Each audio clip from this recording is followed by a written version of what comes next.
disappeared with the wisps of wind flowing by in the air. Duck gave off a whoosh, which scared Percy.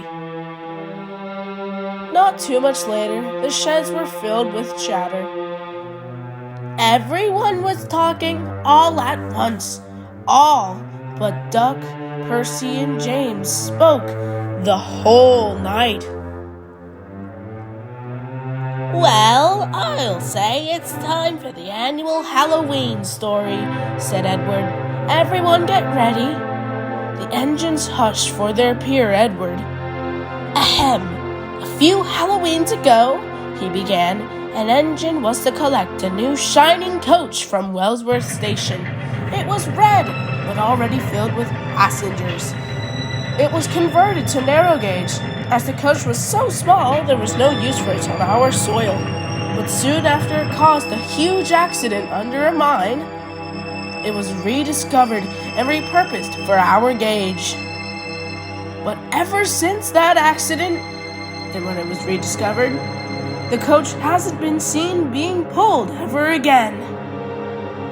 The engines were spooked. "What color was it, may I ask?" asked Duck kindly. "I said it in the story, but it's said to be red.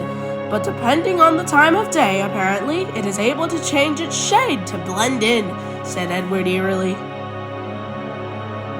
Duck felt worried.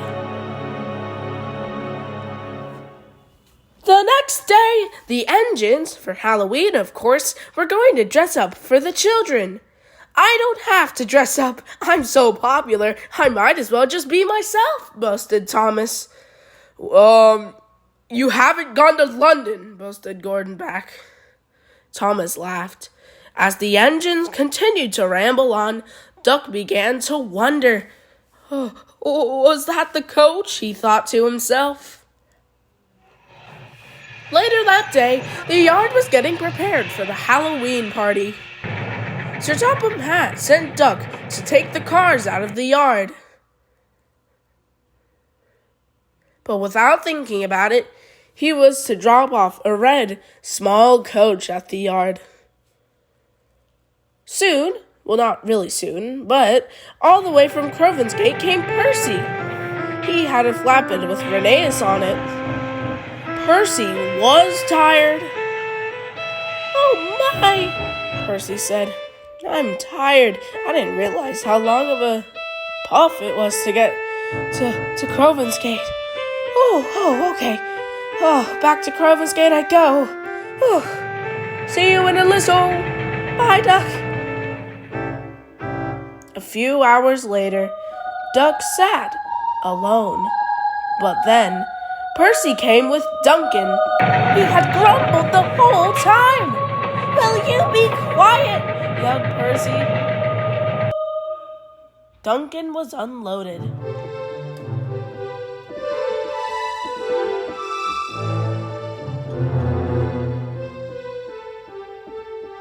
That's when Percy realized the shape of a coach behind the pillars, and he began to feel worried. That night before the party, a few engines had arrived.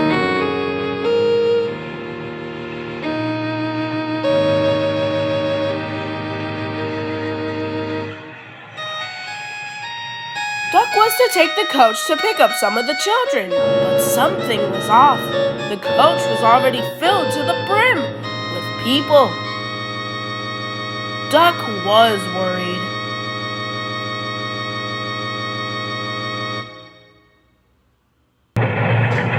When he was approaching a station, he started to slowly slow down. But that's when the coach started to push. Gordon was approaching the other way. Duck was worried. The points were switched as soon as possible. Duck flew through a branch line. "Oh my! Help!" cried Duck. He tried to gain control of the coach. Soon came an old tunnel Duck didn't even know was there, and that's when it all happened at once.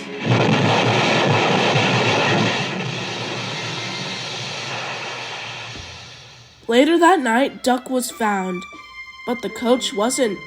Percy helped Duck get back on the rails. What in the world happened here? Asked the Fat Controller. I don't know, said Duck.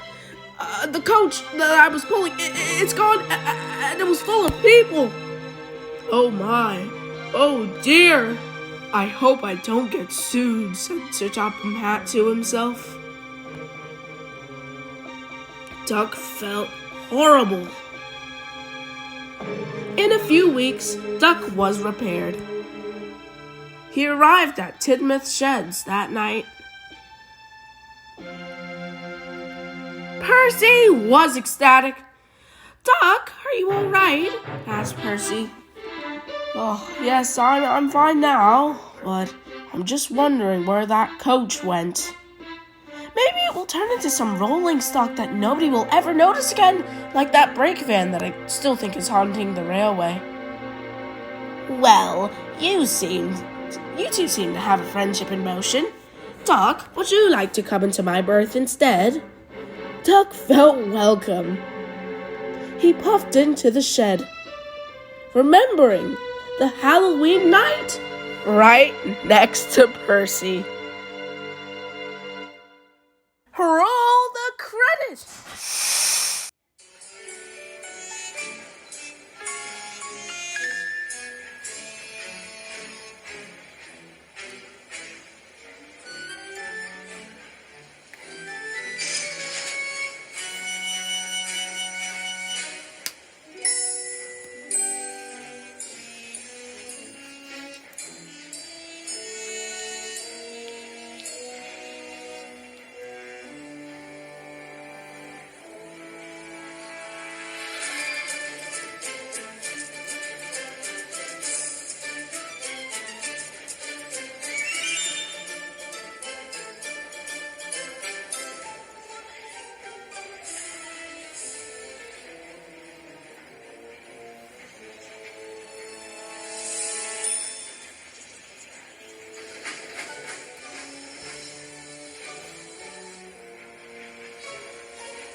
A Thomas the Tank Engine fan production.